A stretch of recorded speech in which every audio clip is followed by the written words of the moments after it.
Hey, good afternoon, everyone. Chief Monishigan here with Friday Briefing.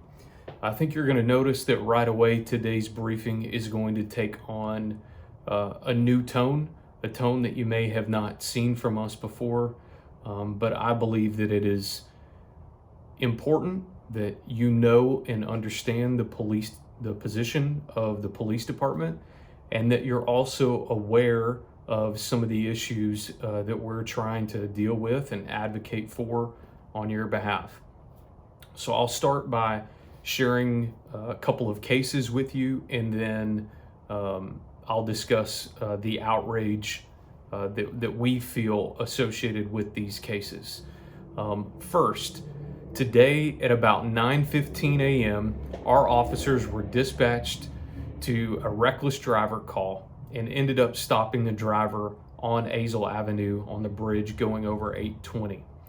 When the officers made contact with the driver, it was apparent to them that the driver was under the influence. They conducted field sobriety tests and ended up arresting the driver and charging her with driving while intoxicated. In the investigation that followed, they discovered that in 2018, the same driver was involved in a fatality crash in Collin County, where a passenger in her car was killed. Investigators of that crash determined or believed that she was under the influence at the time of that crash. It turns out that the person killed in that crash was the driver's 80-year-old mother. Today, when she was arrested, the driver was still out on bond for manslaughter out of Collin County. At 9:15, as I mentioned, this call came in. Within an hour, the driver was under arrest, and late this morning, the driver was transported to the Tarrant County Jail, where she was assessed a bond of $650 for driving while intoxicated. So while out on bond for manslaughter, for killing her or allegedly killing her 80-year-old mother while driving impaired, was allowed to be and is going to be set free after posting a $650 bond, free to do what she was just prevented from doing today again, and that's to potentially take a life. So understandably, that is incredibly frustrating for us. If you've watched these briefings for any length of time, you know how important keeping our roadways safe is to this police department. We talk about it every Friday that we do this, about the importance of making good decisions and not drinking and driving. This case represents the dark side of the criminal justice system. The men and women of our department and many departments across the country are out there on the front lines doing their very best to keep our roadways safe for you and your families. And then, on occasion, arraigning judges completely undermine the work that's being done. And they do things like assessing a $650 bond to someone who is currently on bail for manslaughter. I don't understand it. But that case is not the only example of this travesty. A couple of weeks ago, you'll remember that we announced the arrest of a 50-year-old man for trafficking, drugging, and sexually assaulting a 14-year-old girl right here in our city. This man presumably appeared before the same panel of judges right here in Tarrant County, and he was assessed a bond for $90,000. These are felonies. Trafficking a child for sexual gain is a first-degree felony. It's the same as murder. He was assessed a $40,000 bond for that charge. In total, for the three charges, $90,000. As I make this video here today, he has posted bond for 2 of the 3 charges. And when he's able to come up with the money to pay the final bond, this predator will be released back into our community, free to victimize again. This is unsatisfactory. as a law enforcement leader, I've talked with you about this before. I'm not just the chief, but I'm the chief advocate for our community. And I've had enough. It is time to speak out and call these arraigning judges out for their lack of common sense, risk-based assessment of bonds. They're putting our community at risk, and it's got to stop. These are just two of many examples of the failure of this process. Now, I'll say that I am all in favor of reasonable bonds. I do not believe that bonds in and of themselves should be a punishment. Bonds are intended to secure someone's appearance in court.